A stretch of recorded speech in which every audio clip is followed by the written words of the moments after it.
ഈ ജനാധിപത്യ പ്രക്രിയയെക്കുറിച്ച് ജനങ്ങൾ കൂടുതൽ അവെയറായിരിക്കേണ്ട ഒരു ആവശ്യകതയില്ലേ? മതേതരത്വം, ജനാധിപത്യം, ഇങ്ങനെയൊക്കെയുള്ള ചില വേർഡുകളുണ്ടല്ലോ. ഇപ്പോൾ മതേതരത്തെ ഭയങ്കര പുച്ഛിച്ചിട്ടാണ് കാണുന്നത്. മതേതരത്വം ചില ആളുകൾക്ക് സ്വന്തം മതം നടപ്പിലാക്കാനുള്ള വിദ്യയാണ്. ഇങ്ങനെയൊക്കെയുള്ള മതേതരത്വത്തെ ഭയങ്കര വേറെ പല കോണുകളിലും ഇപ്പോൾ കാണുന്നുണ്ട്. ഇതുപോലെ തന്നെ ജനാധിപത്യത്തെയും മൗലികാവകാശങ്ങളെയും ഇതിനെയൊക്കെ ജനങ്ങളിലേക്ക് അവെയർ ആവേണ്ടതിൻ്റെ ഒരു ആവശ്യകത ഇപ്പോൾ നിലനിൽക്കുന്നില്ലേ? നിലനിൽക്കുകയല്ല, നിലനിൽക്കുന്നുണ്ട് എന്നുള്ളതിന് സംശയം വേണ്ട. അതിൻ്റെ പ്രധാന പ്രശ്നം എന്ന് പറയുന്നത്, ഇപ്പം നമ്മൾക്ക് നമ്മുടെ രാജ്യം എടുക്കാം. ലോകത്ത് എല്ലായിടത്തും ഇതേ പ്രശ്നം ഉണ്ടായിട്ടുണ്ട്. എല്ലാ സ്ഥലങ്ങളിലും അവരവരുടേതായ പരിഹാരങ്ങൾ ഉണ്ടാക്കാൻ ആളുകൾ ശ്രമിച്ചിട്ടുണ്ട്. ജനാധിപത്യം എന്ന് പറയുന്നത് മനുഷ്യൻ്റെ ഒരു ആഗ്രഹമാണ്, അങ്ങനെ ആയിത്തീരണമെന്ന്. തുല്യതയെപ്പറ്റിയുള്ള സങ്കല്പം വന്നപ്പോൾ എല്ലാവർക്കും നീതി വേണം. ഒരു സമൂഹത്തിലുള്ള മുഴുവൻ പേർക്ക്, അവസാനത്തെ ആൾ വരെ നീതിയുള്ള ഒരു സമൂഹം ഉണ്ടാക്കണമെന്നുള്ള മനുഷ്യരുടെ ആഗ്രഹമാണ് നമ്മൾ ഈ പറയുന്ന ജനാധിപത്യത്തിലേക്കുള്ള നമ്മുടെ യാത്ര. അപ്പോൾ തുല്യ നീതി, അപ്പോൾ നമ്മളിങ്ങനെ പരിശോധിച്ച് നോക്കുമ്പോൾ വൈവിധ്യമാർന്ന മനുഷ്യരാണ്. ഗോത്രങ്ങളിനകത്ത് കഴിയുന്നവരായാലും മാത്രമല്ല, ആ ഗോത്രത്തിനകത്ത് പോലും ആണും പെണ്ണും അല്ലാത്തവരും കുട്ടികളും ഒക്കെ ആയിട്ടുള്ള വ്യത്യാസങ്ങളായിട്ട് കഴിയുന്നവരല്ല. അപ്പോൾ തുല്യത എവിടെ ഉണ്ട് എന്ന് ചോദിച്ചാൽ തുല്യതയേ ഇല്ലെന്ന് നമുക്ക് കാണാൻ പറ്റും. തുല്യരായ മനുഷ്യരില്ല. ഒരാളെ പോലെ വേറൊരാൾ ലോകത്തില്ല. ഇതുപോലെ നമ്മൾ മനസ്സിലാക്കേണ്ടതാണ്. അപ്പോൾ ഒരാളെ പോലെ വേറൊരാൾ ലോകത്തില്ലാത്തപ്പോൾ തുല്യത എങ്ങനെയാണ്? അപ്പോഴാണ് അവകാശങ്ങൾ കൊണ്ട് തുല്യരാകുന്നു. ഒരാളായിരിക്കുന്നത് കൊണ്ട് തുല്യരാകുന്നു. അവരിലുള്ള വ്യത്യാസങ്ങളെ അംഗീകരിച്ചുകൊണ്ട് പൗരരെന്നുള്ള ഒരു വ്യക്തിക്കുള്ള അവകാശം എന്ന് പറഞ്ഞാൽ നിയമത്തിൻ്റെ മുമ്പിൽ തുല്യത. ഇതാണ് അവകാശങ്ങളിൽ തുല്യത. ഇപ്പോൾ എനിക്ക് പ്രായമായി എന്ന് പറഞ്ഞുകൊണ്ട് 2 വോട്ട് തരുന്നില്ല, ഒരു വോട്ടേ ഉള്ളൂ. പണക്കാരനായാലും ദരിദ്രനായാലും ആണായാലും പെണ്ണായാലും, ആണും പെണ്ണും അല്ലെങ്കിലും കുട്ടി 18 വയസ്സായ എല്ലാവർക്കും നിയമത്തിന് മുമ്പിൽ തുല്യരാണ്, അവകാശം ഒരുപോലാണ് എന്ന് കാണുന്നതാണ് നമ്മൾ ഈ പറയുന്ന ജനാധിപത്യത്തിന് വേണ്ടി നമ്മൾ ശ്രമിക്കുന്നത്. അപ്പോൾ രാജാവ് ഭരിച്ച തട്ടായിട്ട് സമൂഹത്തിനെ നിലനിർത്തിക്കൊണ്ട് ആ സമൂഹത്തിനകത്തുമുള്ള അവരുടെ അധ്വാനത്തിനകത്തുനിന്ന് പങ്ക് എക്സ്ട്രാക്റ്റ് ചെയ്ത് അയാൾ കൊട്ടാരത്തിലുമൊക്കെ കഴിഞ്ഞിരുന്നതിന് പകരം അവിടുന്ന് എടുക്കുന്ന അതേ ചുങ്കം എങ്ങനെയാണ്, ടാക്സ് എങ്ങനെയാണ് എല്ലാവർക്കും പ്രയോജനകരമായ പൊതുവായ ഇടങ്ങൾ നിർമ്മിക്കുന്നതെന്നുള്ളതാണ് ജനാധിപത്യത്തിനകത്ത് നമ്മൾ ചെയ്യുന്നത്. ഇതാണ് നമ്മുടെ കൊതി, മനുഷ്യക്കൊതിയാണ്. അത് ലോകത്തുള്ളതല്ല. എവിടെയെങ്കിലും അവിടെ ഉണ്ട്, അത് പോയി അങ്ങോട്ട് കണ്ടുപിടിച്ച് അവിടുന്ന് വോൾവോ കാറും ബസ്സും ഒക്കെ മേടിക്കുന്ന പോലെ പറ്റത്തില്ല. ഇതിൻ്റെ വ്യത്യാസം എന്താണ്? ഓരോ സമൂഹവും പലതരത്തിലുള്ള വികസന സ്ഥലങ്ങളിലാണ് നിൽക്കുന്നത്. അപ്പോൾ അത് കാരണം കൊണ്ട് തന്നെ ഒരുപോലെ നമുക്ക് ഉണ്ടാക്കാൻ പറ്റില്ല. അപ്പോൾ പല മോഡലുകളും അതാത് സ്ഥലങ്ങളിലേക്ക് ക്ലൈമറ്റൈസ് ചെയ്യണം. നമുക്ക് വസ്ത്രങ്ങളൊക്കെ പോലെ വസ്ത്രമാണെന്ന് പറഞ്ഞ് കാരണം കൊണ്ട് കമ്പിളി പൊതുപ്പ് നമുക്കിവിടെ കൊണ്ടുവന്ന് ആൾക്കാരെ കൊണ്ട് ചൂടാം. വസ്ത്രമല്ലേ എന്നുള്ള നിലവാരത്തെ അങ്ങനെയാണ് മനസ്സിലാക്കേണ്ടത്. അപ്പോൾ ഓരോ സ്ഥലത്തിന് അനുസൃതമായിട്ട് ഇതിനെ മാറ്റങ്ങൾ വരുത്തിയാണ് ആപ്ലിക്കേഷൻ വേണ്ടത്. എന്നാൽ പൊതുവായിട്ട് വസ്ത്രമല്ലേ, പാൻസ് അല്ലേ എന്ന് നമ്മൾ ചോദിക്കുന്നത് പോലെ, അല്ലെങ്കിൽ ടീഷർട്ടല്ലേ എന്ന് ചോദിക്കുമ്പോഴും ഒരിടത്ത് കോട്ടൺ ആയിരിക്കണം, വേറൊരിടത്ത് കമ്പിളി ആയിരിക്കണം, മറ്റൊരിടത്ത് ലിനൻ ആയിരിക്കുക. ഇതൊക്കെ നമുക്ക് ചെയ്യുന്നത് ആ ക്ലൈമറ്റിനനുസരിച്ചുള്ള മാറ്റങ്ങൾ വരുത്തുന്നത് പോലെ മനസ്സിലാക്കണം. അപ്പോൾ ഇത്തരത്തിലുള്ള വ്യത്യാസങ്ങളുണ്ട്. വീടുകളുണ്ടാക്കുന്നത് ഒക്കെ നമുക്കിതുപോലെ ചെയ്യാൻ പറ്റും. അപ്പോൾ സവിശേഷമായ വ്യത്യാസങ്ങൾക്കനുസൃതമായ മോഡിഫിക്കേഷനോടെ ചെയ്യാൻ പറ്റുന്ന ഒരു കാര്യമാണ്. ജനറലി നമുക്ക് തുല്യതയാണ് അതിൻ്റെ മുഖമുദ്ര. രാജഭരണത്തിൻ്റെ കീഴിൽ തുല്യതയേ അല്ല, മെറിറ്റും സ്ഥാനങ്ങളും പദവികളും ഒക്കെ ഉപയോഗിച്ചിട്ടായിരുന്നു അത് ചെയ്തിരുന്നത്. അപ്പോൾ ആളുകളെ അതുല്യരാക്കുക എന്ന് പറയുന്നത് രാജാവ് വളരെ സൂക്ഷ്മമായി ചെയ്തിരുന്നതാണ്. അത് ജാതി കൊണ്ട്, മതം കൊണ്ട്, പദവി കൊണ്ട്, സ്ഥാനങ്ങൾ കൊടുത്ത്, അധികാരങ്ങൾ കൊടുത്ത് ഒക്കെ അവർ അതുല്യരായ വ്യത്യസ്തതകളുള്ള പദവികൾ കൊടുത്ത് അവരെ അസന്തുലിതമാക്കി നിലനിർത്തുക എന്ന് പറയുന്നത് രാജാവിൻ്റെ ടെക്നിക്കായിരുന്നു.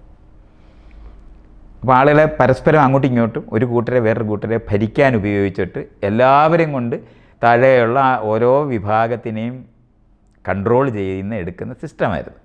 അവിടുന്ന് അത് മാറി രാജാവിനെ മാറ്റി എല്ലാവർക്കും തുല്യമായ ഒരു പദവി ഉണ്ടാക്കുന്ന ലോകത്താണ് നമ്മൾ നിൽക്കുന്നത്. ഇതുകൊണ്ടാണ് ഇതിന് മുൻവശത്ത് നമുക്കൊരു മോഡൽ കാണിച്ച് എടുക്കാനൊക്കാത്ത നിലവാരമുള്ളത്. അപ്പം ഓരോ സമൂഹത്തിൻ്റെ വികസനം അനുസരിച്ചിട്ട് വ്യത്യാസങ്ങളനുസരിച്ചിട്ട് നമുക്ക് ചെറിയ വേരിയേഷൻസ് ഇതിനകത്ത് വരുത്താൻ പറ്റും. ആ വേരിയേഷൻ അനുസരിച്ചിട്ടുള്ള കാര്യങ്ങളാണ് നമ്മൾ പഠിക്കേണ്ടത്. അതുകൊണ്ട് റിസർച്ച് ചെയ്യേണ്ടതുണ്ടാവും, പഠിക്കേണ്ടതുണ്ടാവും. അപ്പോൾ പൗരന്മാരെ നിർമ്മിക്കുക എന്ന് പറയുന്ന ഒരു പണിയാണ്. പ്രത്യേകിച്ച് 10,000-10,000 വർഷം പ്രജകളാക്കിയവരാണ്. ഗോത്രങ്ങളിനകത്ത് ഗോത്രത്തിനോട് മാത്രം ഇഷ്ടത്തോടെ, ഗോത്രത്തിനോട് മാത്രം കൂറുണ്ടായിരുന്ന, ഗോത്രത്തിൻ്റെ ദൈവത്തിനെ മാത്രം ആരാധിച്ചിരുന്ന ആളുകളെയാണ് രാജാവ് ഒന്നിപ്പിച്ചത്. അപ്പോൾ രാജാവെന്ന് പറയുന്ന ആളിനോട് കൂറുണ്ടാക്കുക എന്നുള്ളതാണ് അത് ചെയ്തിരുന്നത്. അതിനു വേണ്ടിയായിരുന്നു മതം ഉപയോഗിച്ചിരുന്നത്, വിശ്വാസങ്ങളല്ല. വിശ്വാസങ്ങൾ ആൾക്കാർക്ക് പലതരത്തിലെ വിശ്വാസങ്ങൾ, ലോകം മുഴുവനും ഓരോ പ്രദേശത്തിനനുസരിച്ച് വിശ്വാസങ്ങളുണ്ടാകും. പക്ഷെ മതം അങ്ങനെയല്ല, അത് ഓർഗനൈസ്ഡ് ആയിട്ടാണ്. ഓർഗനൈസ്ഡ് റിലിജ്യൻ എന്ന് നമ്മൾ പറയുന്നതും വിശ്വാസത്തിനെയും കൂട്ടിക്കുഴച്ചോളും. അത് വളരെ കൃത്യമായിട്ട് മനസ്സിലാക്കേണ്ടതുണ്ട്. വിശ്വാസങ്ങളിൽ പലതും മനുഷ്യർക്ക് പല സമയത്തും പലതരത്തിലുള്ള പ്രയോജനമുള്ള കാര്യങ്ങളാണ്. പക്ഷെ മതമൊക്കെ അങ്ങനെയല്ല. മതം കൃത്യമായിട്ട് രാജാവിന് മാത്രം പ്രയോജനം ഉണ്ടാകുകയും അതിനകത്ത് പെടുന്നവരുടെ മുഴുവൻ അധ്വാനം മോഷ്ടിക്കപ്പെട്ടു പോവുകയും ചെയ്യും.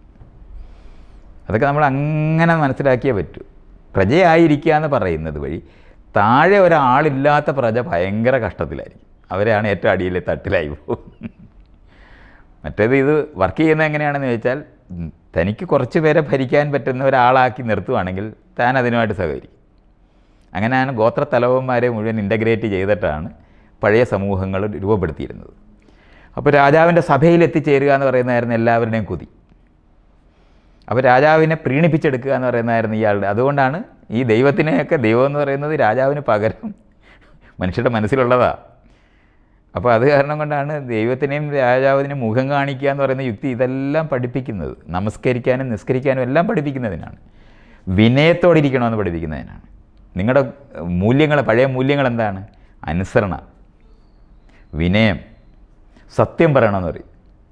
ഒരാളും സത്യം പറയാതിരിക്കും. അമ്മയും അച്ഛനും ഒരിക്കലും സത്യം പറയാതെ മക്കളോട് സത്യം പറയണമെന്ന് പറയും. എന്ന് പറഞ്ഞാൽ കൺട്രോൾ സിസ്റ്റമാണ്. അപ്പോൾ ഇതുപോലുള്ള ഓരോന്നും നമ്മുടെ അടുത്ത് പരിശോധിക്കും. പഴയ മൂല്യങ്ങളെന്ന് പറയുന്നത് മുഴുവനും അനുസരണയ്ക്ക് 2-3 വശം ഇങ്ങനെ അത് വിടർന്ന് നിൽക്കുന്ന തരത്തിലാണ്. അങ്ങനെയാണ് ആ മൂല്യങ്ങൾ മുഴുവൻ. ഇപ്പോൾ ആളുകൾ എന്നെപ്പറ്റി ഇങ്ങനെ പറയും, അയാൾക്ക് ഭയങ്കര അഹങ്കാരമാണ് എന്ന് പറഞ്ഞാൽ കീഴടങ്ങുന്നില്ല എന്നുള്ളതാണ് അവർ ഈ പറയുന്നത്. വിനയം വേണമെന്നും കീഴടങ്ങണമെന്ന് പറയുന്നത് ശീലത്തിൽ അത് മൂല്യമാണെന്ന് അവർ വിചാരിക്കുന്നതുകൊണ്ടാണ്.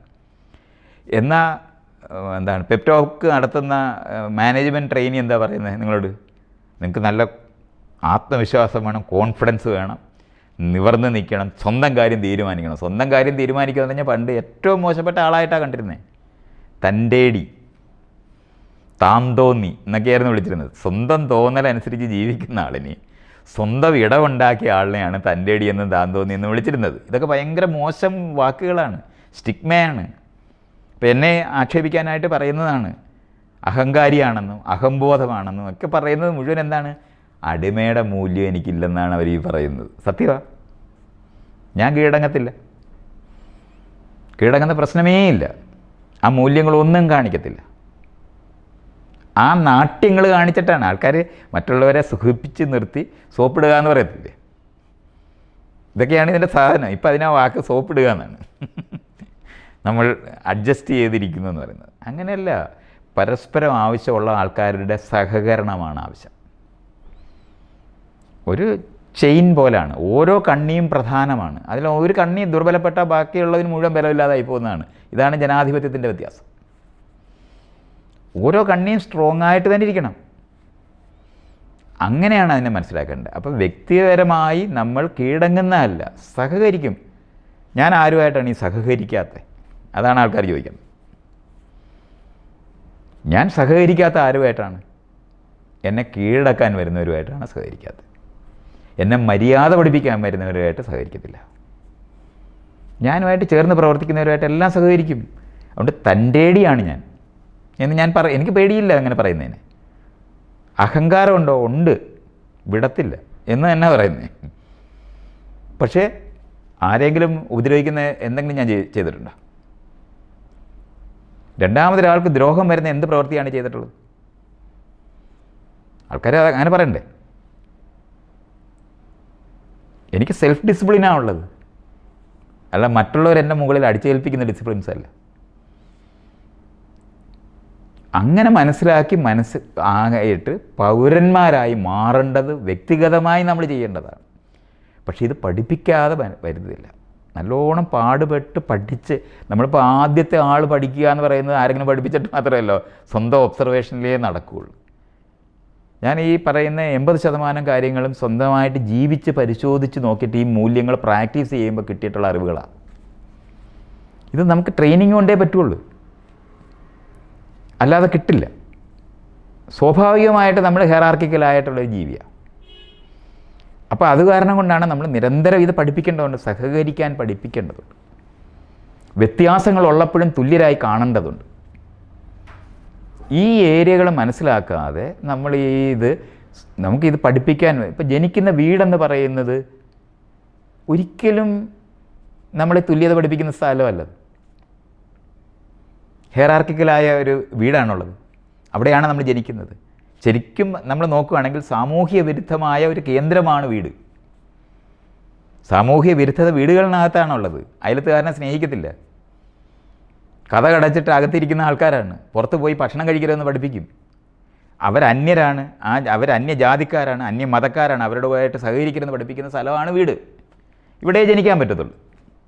പിന്നെ ഇത് എവിടെ പഠിപ്പിക്കും? സ്കൂളിലാണ് ഇത് പഠിപ്പിക്കപ്പെടുന്നത്. അവിടെയാണ് നമുക്ക് പരാജയം വന്നത്. ഇന്ത്യയിൽ എന്ത് പറ്റി? സ്വാതന്ത്ര്യം കിട്ടുന്നതിന് മുമ്പ് തന്നെ സ്കൂളുകൾ വന്നു. അപ്പോൾ എന്ത് പറ്റി? ആധുനിക സംസ്കാരം ഉണ്ടാകുന്നതിന് വേണ്ടി സ്കൂളെന്ന് എല്ലാവരും കണ്ടെത്തി. വിദ്യാഭ്യാസം എന്ന് പറഞ്ഞാൽ സാങ്കേതിക വിദ്യ പഠിക്കുന്ന ഇടമാണെന്ന് തെറ്റിദ്ധരിച്ചു. അപ്പോൾ അതുകൊണ്ട് എന്ത് പറ്റി? ജോലി കിട്ടാനാണ് പഠിക്കാൻ പോകുന്നതെന്ന് മനസ്സിലാക്കി. ജോലി ഓരോരുത്തർക്കും കിട്ടാനായിട്ട്, എൻ്റെ സമുദായത്തിന് ജോലി കിട്ടാനും ഉന്നതിക്ക് വേണ്ടിയാണ് എല്ലാ ജാതി മത സ്ഥാപനങ്ങളുമാണ് സ്കൂളുകളെല്ലാം ആരംഭിച്ചത്. അപ്പോൾ എന്ത് പറ്റി? ആധുനികമായ സംസ്കാരം പഠിപ്പിക്കുന്നതിന് ജാതി മതങ്ങൾ ആരംഭിച്ച സ്കൂളിൽ പഠിക്കാൻ ബാധ്യത വന്നു. അപ്പോൾ അവരെന്ത് ചെയ്ത്? അവരുടെ നിയന്ത്രണത്തിനകത്ത് ജാതിയും മതത്തിൻ്റെയും ബലം നിലനിർത്തുന്നതിനും അത് സൂക്ഷ്മമായി നിലനിർത്തിക്കൊണ്ടാണ് സ്കൂളുകൾ മുഴുവൻ ആരംഭിച്ചത്. അപ്പോൾ ആധുനികത ഇന്ത്യക്കാരൻ പഠിച്ചത് മുഴുവനും ജാതി മതത്തിനകത്തുകൂടാണ്. ഇതാണ് പറ്റുപോയത്. വളരെ കുറച്ച് സ്കൂളുകൾ മാത്രമേ ഗവൺമെൻറ്റിൻ്റെ പേരിൽ വന്നിട്ടുള്ളൂ. അപ്പോൾ അത് കാരണം കൊണ്ട് തുല്യതയെപ്പറ്റിയുള്ള ഒരു പ്രതിജ്ഞ എടുത്താൽ മുഴുവൻ പേരും പഠിക്കുന്നത് ജാതി മതത്തിൻ്റെ പൊതുബോധത്തിനകത്ത് നിർത്തിയിട്ടാണ് ഈ സാങ്കേതിക വിദ്യ പഠിക്കുന്നത്. സാങ്കേതിക വിദ്യ പഠിക്കുന്ന ഇടങ്ങൾ മാത്രമായിട്ട് സ്കൂളുകൾ അധപ്പതിച്ചത് കൊണ്ടാണ് പഠിച്ച് സർട്ടിഫിക്കറ്റ് കിട്ടിയാൽ പഠിച്ചതെല്ലാം മറക്കുന്നത്. ജോലിക്ക് സർട്ടിഫിക്കറ്റ് മതി, നിങ്ങൾക്ക് അതൊന്നും അറിയേണ്ട കാര്യം പോലും ഇല്ല. കാരണം വലിയ സിസ്റ്റത്തിനകത്ത് പ്രവർത്തിച്ചാൽ മതി. ഒരു ട്രെയിനിങ് 6 മാസം ട്രെയിനിങ് ആർക്ക് കൊടുത്താലും ചെയ്യാവുന്ന കാര്യങ്ങളാണ് ഈ സാങ്കേതിക വിദ്യയുടെ മേഖല മുഴുവൻ. പഠിച്ചത് മറക്കാം. അപ്പോൾ ലോകവീക്ഷണം ഇവിടെ ഉണ്ടായി. ലോകവീക്ഷണം ഉണ്ടായത് വീട്ടിനകത്തുനിന്നാണ്. വീട്ടിനകത്തെ ലോകവീക്ഷണം എന്താണ്? ജാതി മതങ്ങളുമായിട്ടുള്ള ബന്ധപ്പെട്ടതാണ്. അത് മാറ്റാനൊരു ഇടമുണ്ടായ സ്കൂള് അവിടെ അത് നടന്നിട്ടുമില്ല. പിന്നെ ഇത് എവിടെ നിന്ന് കിട്ടും? ഒന്നും കിട്ടിയിട്ടില്ല.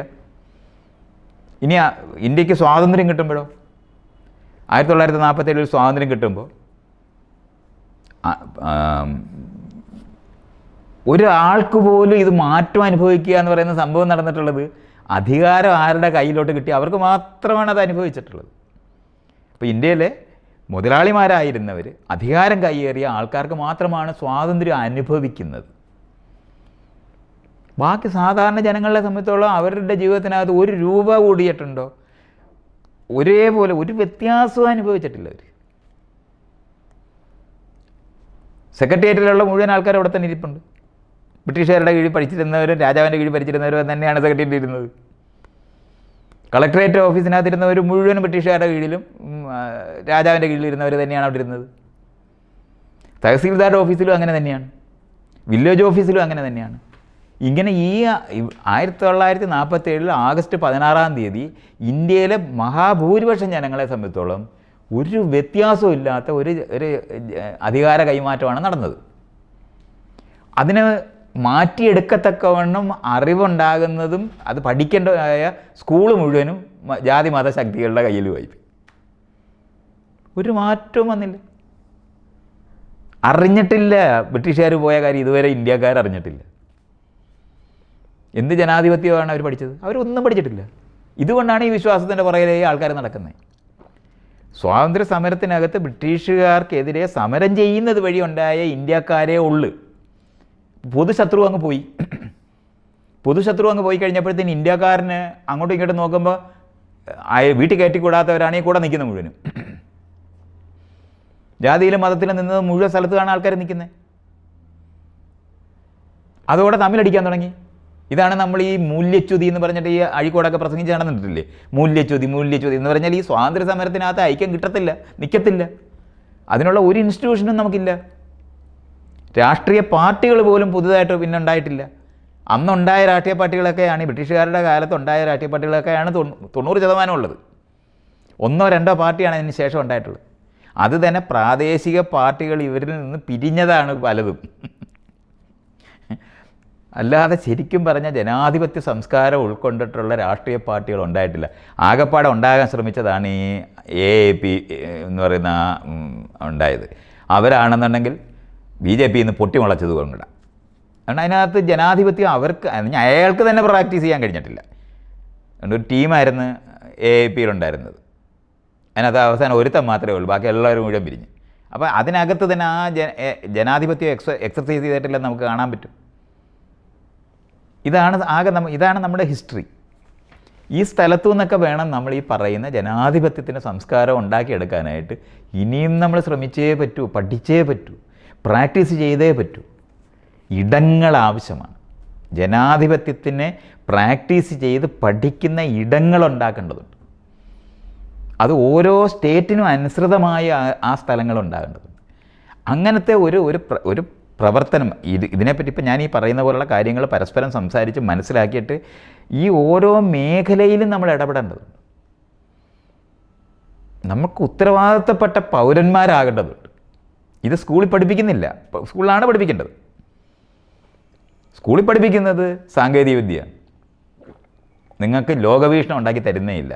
ഇതുകൊണ്ടാണ് റോക്കറ്റ് വിടാൻ അറിഞ്ഞാലും ശരി ലോകവീക്ഷണം ഉണ്ടാകത്തില്ല. റോക്കറ്റ് വിട്ടാൽ തേങ്ങ ഉടയ്ക്കുന്ന ആളായിട്ടേ അവൻ പഠിക്കുകയുള്ളൂ. റോക്കറ്റ് ഉണ്ടാക്കാൻ ഇവൻ ഒരിക്കലും ചിന്തിച്ചിട്ടില്ല. ഏതോ രാജ്യത്തിരുന്ന് ആരോ കണ്ടുപിടിച്ച സാധനം ആവർത്തിക്കുന്നതാണ് സാങ്കേതികവിദ്യ എന്ന് പറഞ്ഞ സ്ക്രൂ ഡ്രൈവർ ടെക്നോളജിയെ ഇവിടെ വികസിക്കൂ. എത്ര വർഷമായി ഇന്ത്യയിൽ നിന്ന് നമുക്കൊരു നോബൽ പ്രൈസ് കിട്ടിയിട്ടില്ല. ഇന്ത്യയിൽ നിന്ന് പുറത്തു പോയ മുഴുവൻ എത്രയോ ഇന്ത്യക്കാർക്ക് നോബൽ പ്രൈസ് കിട്ടിയിട്ടുമുണ്ട്. അതതിൻ്റെ തെളിവ്. ഏറ്റവും വലിയ ഇൻസ്റ്റിറ്റ്യൂഷൻസ് ഇന്ത്യയിലുണ്ട്. പ്ലെയിൻ ഉണ്ടാക്കുന്ന ഇൻസ്റ്റിറ്റ്യൂഷനുണ്ട്, റോക്കറ്റ് വിടുന്ന ഇൻസ്റ്റിറ്റ്യൂഷനുണ്ട്, മരുന്ന് ഉണ്ടാക്കുന്ന ഇൻസ്റ്റിറ്റ്യൂഷനുണ്ട്, ഈ ആധുനികമായ റോബോട്ടിക്സിൻ്റെ ഇൻസ്റ്റിറ്റ്യൂഷൻസ് ഉണ്ട്. ഇതെല്ലാം ഉണ്ടായിട്ടുണ്ട്. പക്ഷെ ലോകത്തെ അംഗീകരിക്കുന്ന ഒരാളെ അതിനകത്തൊന്ന് സൃഷ്ടിക്കാൻ അവർക്ക് കഴിഞ്ഞിട്ടില്ല. അത് ഈ സ്കൂള് പരാജയപ്പെട്ടു പോയതായിട്ട്. ഇപ്പോഴും വിശ്വാസത്തിനെ പറ്റി ചർച്ച ചെയ്തുകൊണ്ടിരിക്കുന്ന സമൂഹമാണിത്. ഇതുകൊണ്ടാണ് ഇത് കഴിയാതെ പോയത്. ഈ കഴിയാതെ പോയത് നമ്മൾ കോൺഷ്യസ് ആയിട്ട് പുത്തൻ ഇടങ്ങൾ സൃഷ്ടിച്ച് ജനാധിപത്യ സംസ്കാരം വികസിപ്പിക്കുക എന്ന് പറയുന്നതും വീടുകൾ ഡെമോക്രറ്റൈസ് ചെയ്യുക എന്ന് പറയുന്നുണ്ട്. വീട് ഡെമോക്രറ്റൈസ് ചെയ്യേണ്ടത്. സ്വന്തം പ്രതിനിധികളെ തിരഞ്ഞെടുക്കുന്ന പോലെ ഇണകളെ തിരഞ്ഞെടുക്കുന്ന വീടുകൾ രൂപപ്പെടേണ്ടതുണ്ട്. ഡേറ്റ് ചെയ്ത് ആളുകളെ ആരാണ് നമ്മുടെ ആൾ എന്ന് അപ്പോഴാണ് ലവ് ജിഹാദ് എന്ന് പറയുന്ന ചർച്ചയൊന്നും പറ്റത്തില്ല.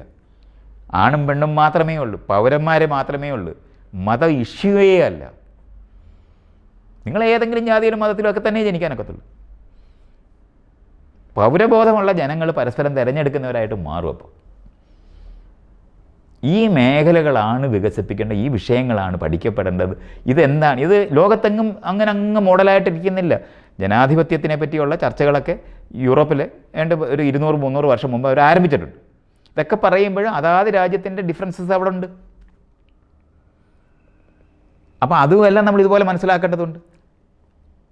അതുകൊണ്ട് ഇന്ത്യക്ക് ചേരുന്ന നിലവാരത്തിൽ ഇന്ത്യയിലെ 28 അതോ 29 സ്റ്റേറ്റുകൾ, ഇപ്പോൾ ഒരു സ്റ്റേറ്റ് പോയി, 28 സ്റ്റേറ്റുകൾ ഉണ്ടായിരിക്കുന്നതിനകത്ത് സവിശേഷമായ മേഖലകളിൽ സവിശേഷമായ വ്യത്യാസങ്ങളോടെ സ്റ്റേറ്റുകളെല്ലാം ഫെഡറലായിട്ട് തന്നെ നിൽക്കണം. വൺ ഇന്ത്യ ഒന്നും ഉണ്ടായിക്കൂടാ. നല്ലതേ അല്ല. നമുക്ക് വൈവിധ്യങ്ങളിലെ ഏകത്വം കണ്ടുപിടിക്കുകയല്ല വേണ്ടത്, വൈവിധ്യത്തിൽ സഹകരിക്കാനാണ് കണ്ടുപിടിക്കേണ്ടത്. പരസ്പരം സഹകരിക്കാനാണ്. വ്യത്യാസങ്ങൾ നിലനിൽക്കും. ഭാഷയൊക്കെ നമുക്ക് മലയാള ഭാഷയും മാറ്റി ഇംഗ്ലീഷ് ഭാഷ ഉണ്ടാക്കേണ്ട കാര്യമൊന്നും നമുക്കില്ല. തമിഴ് ഭാഷയൊക്കെ തുടരണം. വൈവിധ്യങ്ങൾ സംരക്ഷിക്കുക എന്ന് പറയുന്നതാണ് ജനിതകമായിട്ട് തന്നെ നല്ലത്. ലോകത്തിന് വൈവിധ്യമാണ് ആവശ്യം. ഒറ്റ കോശം പലതായതാണ് ഈ ജീവൻ പോലും. വൈവിധ്യത്തിലേക്കാണ് ലോകം വികസിക്കേണ്ടത്. അതിനകത്ത് സഹകരണവും സമാനതകളും കണ്ടെത്തിയാൽ മതി. അല്ലാതെ എല്ലാ വൈവിധ്യങ്ങളെയും തൂത്ത് കളഞ്ഞ് ഏകത്വം ഉണ്ടാക്കി കളയരുത്. ഏറ്റവും ദ്രോഹം ചെയ്യുന്നതാണ്. ഇന്ത്യയിലെ ഫിലോസഫിയുടെ ഏറ്റവും വലിയ ദ്രോഹമാണ് ഏകത്വം എന്ന് പറയുന്ന സങ്കല്പം. എല്ലാ വൈവിധ്യത്തിനെയും ഇല്ലാതാക്കുന്ന യുക്തികളാണ്. അതല്ല നമുക്ക് വേണ്ടത്. വൈവിധ്യങ്ങളെ അംഗീകരിച്ചിട്ട് സഹകരണമാണ്, സിംബയോട്ടിക് എവല്യൂഷനാണ് നമുക്ക് ആവശ്യം. അതാത് സ്ഥലങ്ങളിൽ അതാത് വ്യത്യാസങ്ങളോടൊത്ത് കൂട്ടായി എങ്ങനെ പ്രവർത്തിക്കാം, സഹകരണത്തിൻ്റെ യുക്തികളാണ് നമ്മൾ പഠിപ്പിക്കേണ്ടതും പറയേണ്ടത്. ഇങ്ങനെയുള്ള മേഖലകളിലുള്ള അന്വേഷണമാണ് ഞാൻ ഈ പറയുന്ന ജനാധിപത്യ സംസ്കാരം ഉണ്ടാക്കിയെടുക്കാൻ. അത് യൂറോപ്പിനകത്ത് കുറച്ച് കാര്യങ്ങൾ അവർ ചെയ്തിട്ടുണ്ടാകാം. അതൊന്നും തന്നെ നമുക്ക് അങ്ങനെ ഇങ്ങനെ ആവിഷ്കരിക്കാൻ പറ്റത്തില്ല. ഇപ്പം നമുക്ക് തന്നെ നോക്കിയാൽ മതി. ഇവിടെ കാട്ടിൽ കിടക്കുന്ന സാധാരണ ആദിവാസികളെന്ന് വിളിക്കുന്ന മനുഷ്യരുണ്ട്. അവരും ഈ ഇവിടുത്തെ പട്ടണങ്ങളിൽ കഴിക്കുന്ന ആൾക്കാർക്ക് എല്ലാവർക്കും കൂടെ ഒരുപോലെ ആക്കാനൊക്കത്തില്ല. അതുകൊണ്ടാണ് വൈവിധ്യങ്ങളുണ്ട് എന്ന് അംഗീകരിക്കേണ്ടത്. വ്യത്യാസപ്പെട്ട വികസനമായ തലങ്ങളിൽ നിൽക്കുന്നവരാണ്. അതിൻ്റെ സവിശേഷതകൾ അംഗീകരിച്ചിട്ട് ഈ വ്യത്യാസങ്ങളെ എങ്ങനെയാണ് നമുക്ക് നമ്മുടെ കണ്ണും മൂക്കും ചെവിയും ഒക്കെ വ്യത്യാസപ്പെട്ട് നിൽക്കുമ്പോഴും ഒരാളായിരിക്കുന്നത് എങ്ങനെയാണെന്ന് പറയുന്നത് പോലെ ഒന്നിച്ചത് മനസ്സിലാക്കണം. അല്ല കണ്ണിൻ്റെ സവിശേഷത പോകട്ടെ, ചെവിയുടെ സവിശേഷത പോകട്ടെ, മൂക്കിൻ്റെ ഏകത്വമായിട്ടിരിക്കാനായിട്ട് അവസാനം നമ്മുടെ ശരീരമേ പോട്ടെ, ആത്മാവ് മാത്രമേ ഉള്ളെന്ന് പഠിപ്പിക്കുന്ന ഫിലോസഫിയിലെത്തിയില്ലേ? എല്ലാം ഇല്ലാതാക്കണം. അതാണ് അതിൻ്റെ യുക്തി. ഈ യുക്തിയിലല്ല നമ്മൾ പറയേണ്ടത്. എല്ലാ കഴിവുകളും ചെവിയായിട്ടിരിക്കണം, കണ്ണായിരിക്കണം എന്ന് മനസ്സിലാക്കുന്നത് പോലെ ശരീരം എന്ന് പറയുന്നതിൻ്റെ യാഥാർത്ഥ്യത്തിനകത്ത് നമ്മൾ ഒന്നിച്ചെങ്ങനെയാണ് ഈ വ്യത്യാസങ്ങളോട് നമ്മളായിരിക്കുന്നത് പോലുള്ള സഹകരണമാണ് യുക്തി. എത്രയോ ജീവികൾ നമ്മുടെ ശരീരത്തിൽ ജീവിക്കുന്നുണ്ട്. അവരാരും സവക്കോ മൈത്രേയനോ ഒന്നുമല്ല. എൻ്റെ ശരീരത്തിനകത്ത് എൻ്റെ കോശങ്ങളെക്കാളും കൂടുതലും മറ്റ് ജീവികളുണ്ട്. അവരുടെയും കൂടെ സ്ഥലമല്ലേ ഇത്? അതിൻ്റെ പേര് മൈത്രേയൻ എന്നാണ്. നമ്മളതിനെ ഗട്ട് ബാക്ടീരിയ എന്ന് വയറിനകത്തുള്ളതിനെ പറയും. വായിക്കകത്തുള്ള വേറെ കാര്യം, ഇതെല്ലാം എത്രയോ ജീവികളാണ്. നമ്മളൊരു പ്രദേശമാണ്. അപ്പോൾ ഇതുപോലൊക്കെയാണ് ഇതിനെയൊക്കെ മനസ്സിലാക്കേണ്ടത്. അങ്ങനെ നമ്മൾ മനസ്സിലാക്കുമ്പോൾ സാമൂഹ്യമായ ഐക്യപ്പെടലാണ് നമ്മൾ പറയുന്നത്, അല്ലാതെ ഏകീകരണമല്ല. വൈവിധ്യങ്ങളെ ഇല്ലാതാക്കുന്ന യുക്തികളല്ല, വൈവിധ്യങ്ങളെ അംഗീകരിക്കുന്നതാണ്. ഇതുകൊണ്ടാണ് പണ്ടുണ്ടായിരുന്ന ഈ ആളുകളെ സ്റ്റിഗ്മറ്റൈസ് ചെയ്തിരുന്ന മുഴുവൻ വാക്കുകളും നമ്മൾ പിന്നെ എടുത്തു കളഞ്ഞത്. ഞൊണ്ടി, കണ്ണുപൊട്ടൻ എന്നൊക്കെ ആളുകളെ വിളിച്ചുകൊണ്ടിരുന്നവരെ ആദ്യം വികലാംഗരെന്ന് വിളിച്ചിരുന്നു. അത് കഴിഞ്ഞിട്ട് നമ്മളിപ്പോൾ ഭിന്നശേഷിയുള്ളവരെന്നാണ് ഇന്ന് അവരെ വിളിക്കുന്നത്. എന്ന് പറഞ്ഞാൽ വ്യത്യസ്തമായ കഴിവുകളുള്ളവരാണെന്ന് നമ്മളിന്ന് കണ്ടെത്തി. മറ്റേ അവരെ ആവശ്യമില്ലാത്തവരാണെന്ന് അവരെ യൂജനിക്സ് ഉപയോഗിച്ചിട്ട് ഇല്ലാതാക്കി കളയണമെന്നായിരുന്നു പണ്ട് പഠിപ്പിച്ചുകൊണ്ടിരുന്നത്. വികലമായ ശരീരമുള്ളവരെന്നും പ്രകൃതി വിരുദ്ധത, ഇങ്ങനെയെല്ലാം വിളിച്ചുകൊണ്ടിരുന്നതല്ലേ. അതിന് പകരം നമ്മളിന്നങ്ങനെ മനസ്സിലാക്കുന്നത് ഡിഫറൻ്റ്ലി ഏബിൾഡ് എന്നാണ്. വ്യത്യസ്തമായി ഇങ്ങനെ നമ്മൾ ഈ വ്യത്യാസങ്ങൾ വന്നിരിക്കുന്നതിനെ പറ്റിയാണ് തിരിച്ചറിയേണ്ടത്. ഇതാണ് ജനാധിപത്യത്തിൻ്റെ സംസ്കാരം. വൈവിധ്യങ്ങളെ അംഗീകരിക്കുകയും മനുഷ്യരെല്ലാം എന്ന് യുണീക്കാണെന്ന്, അനന്യമായ സൃഷ്ടികളായിട്ടാണ് മനുഷ്യരെ തിരിച്ചറിയേണ്ടത്. സൃഷ്ടി എന്ന് വാക്ക് ഉപയോഗിച്ചാൽ ആരെങ്കിലും സൃഷ്ടിച്ചു എന്നുള്ള അർത്ഥത്തിലല്ല, എൻറ്റിറ്റികളെന്നുള്ള അത്ര മാത്രമേ ഉദ്ദേശിച്ചുള്ളൂ. അപ്പോൾ ആ നിലവാരത്തിലുള്ള ആളുകൾ എങ്ങനെയാണ് സഹകരിച്ച് ജീവിക്കുന്നതെന്ന് മനസ്സിലാക്കുമ്പോഴാണ് നമ്മൾ ഈ പഴയതുപോലുള്ള യുദ്ധം ചെയ്യാനായിട്ടും അതിരുകൾക്ക് വേണ്ടി തർക്കം ചെയ്യാനുമായിട്ടും ഒന്നും പോകേണ്ടി വരത്തില്ല. എല്ലാവർക്കും ആവശ്യമുള്ളവരായുള്ള, എല്ലാവരെയും ആവശ്യമുള്ളവരായിട്ട് കാണാൻ പറ്റും. മല കയറാൻ കഴിവുള്ളവരുണ്ടാകും, നീന്താൻ കഴിവുള്ളവരുണ്ടാകും, വെള്ളത്തിനകത്ത് താന്നു പോകാൻ കഴിവുള്ളവരുണ്ടാകും. പലതരത്തിലെ കഴിവുകളാണ്. ഇതെല്ലാം ഒരിടത്ത് ചേരത്തില്ല. ഒരാൾക്ക് പൊക്കമുള്ള ആളായി മാറി അയാൾക്ക് പിന്നെ ചെറിയ ആളാകാൻ പറ്റുമോ? ചെറിയ ആളെ ആവശ്യമുള്ള സമയമുണ്ട്. ഒരു കുഴലിനകത്തൂടെ നൂണ്ടപ്പുറത്ത് കിടക്കണമെന്നുണ്ടെങ്കിൽ ചെറിയ ആൾ വേണം. അല്ല പൊക്കമുള്ളതും തടിയുള്ള ഒരാളുടെ കൊണ്ട് അത് ചെയ്യാൻ പറ്റത്തില്ല. പൊക്കവും തടിയുള്ള ഒരാളിനെ ആവശ്യമുള്ള സമയമുണ്ട്. ഇങ്ങനെയാണിത് മനസ്സിലാക്കേണ്ടത്. ഒരു സമൂഹത്തിനകത്ത് എല്ലാത്തരം മനുഷ്യരും എത്ര വൈവിധ്യമുണ്ടോ അത്രത്തോളം ഗുണമാണ് നമുക്ക്. ഇതുകൊണ്ടാണ് നമ്മൾ ജൈവ വൈവിധ്യങ്ങൾ നഷ്ടപ്പെട്ടു പോകരുതെന്ന് പറഞ്ഞ് നമ്മൾ പറയുന്നത്. നമ്മൾ സീഡിനെ പറ്റിയൊക്കെ പറയുമ്പോൾ, വിത്തുകളെ പറ്റി പറയുമ്പോൾ വൈവിധ്യങ്ങൾ പോകരുതെന്നല്ലേ പറയുന്നത്? അല്ലെങ്കിൽ ഹൈ ഈൽഡിങ് വെറൈറ്റി ഒരെണ്ണം മതി എന്ന് കണ്ടെത്തുന്ന യുക്തിയല്ലേ നിൽക്കുകയുള്ളൂ. ഒരു രോഗാണു നമ്മുടെ ശരീരത്തിൽ കടന്നാൽ വ്യത്യസ്തമായ ജനിതകമായ ചേരുവയോടെ നിൽക്കുന്ന ആളുകളായതുകൊണ്ട് ഒന്നിച്ച് ചത്തുപോകത്തില്ല നമ്മൾ. അല്ലെങ്കിൽ ഒറ്റ ഒരു പഴുതിനകത്തൂടെ സകലതും കയറും. ഇതിനുകൊണ്ടാണ് ലൈംഗികമായി ബന്ധപ്പെട്ട് നമ്മൾ വൈവിധ്യമുള്ള മനുഷ്യരായി മാറിയത്. മറ്റല്ലെങ്കിൽ ക്ലോണിങ് മതിയായിരുന്നു. അപ്പം നിലനിൽപ്പിനകത്ത് തന്നെ ജീവികൾ തന്നെ കണ്ടെത്തിയിട്ടുള്ളതാണ് ഈ വൈവിധ്യം എന്ന് പറയുന്നത്. ഇതൊക്കെ നമ്മൾ അങ്ങനെ മനസ്സിലാക്കുകയാണെന്നുണ്ടെങ്കിൽ എങ്ങനെയാണ് സമൂഹം വൈവിധ്യപൂർണ്ണമായി നിർത്താൻ നിൽക്കുന്നതും ആ വൈവിധ്യപൂർണ്ണമായി നിൽക്കുന്നതിനകത്ത് സഹകരണം എങ്ങനെയാണ് ഉണ്ടാകുന്നതെന്നും അതുകൊണ്ടും വ്യത്യാസങ്ങളായിട്ട് ഇരിക്കുമ്പോൾ തന്നെ തുല്യരായിരിക്കുന്നത് എങ്ങനെയാണെന്നുള്ളതാണ് ജനാധിപത്യ സംസ്കാരം. ഇത് പഠിക്കപ്പെടേണ്ടതുണ്ട്. കാരണം നമ്മൾ ഒരു 10,000 വർഷമായിട്ട് തട്ടുതട്ടായി മേള് കീഴായിട്ട് ഉണ്ടാക്കിയ സമൂഹത്തിൻ്റെ പ്രജാബോധത്തിൻ്റെ അനുസരണേതായ യുക്തികളിലാണ് കഴിഞ്ഞിരുന്നത്. ഈ യുക്തികളിൽ നിന്ന് മാറി എല്ലാ ആളും ഒരുപോലെ പ്രധാനമാണെന്നും കീഴടങ്ങേണ്ട ആവശ്യമില്ലെന്നും അനുസരണകൾ ആവശ്യമില്ലെന്നും പരസ്പര സഹകരണമാണ് ആവശ്യമാണെന്നും മനസ്സിലാക്കി പരസ്പരം മ്യൂച്വൽ റെസ്പെക്റ്റ് എന്നാണ് പറയേണ്ടത്. റെസ്പെക്റ്റ് വേണമെന്ന് ആലോചിച്ചാൽ മ്യൂച്വലായിട്ടേ ഉള്ളൂ.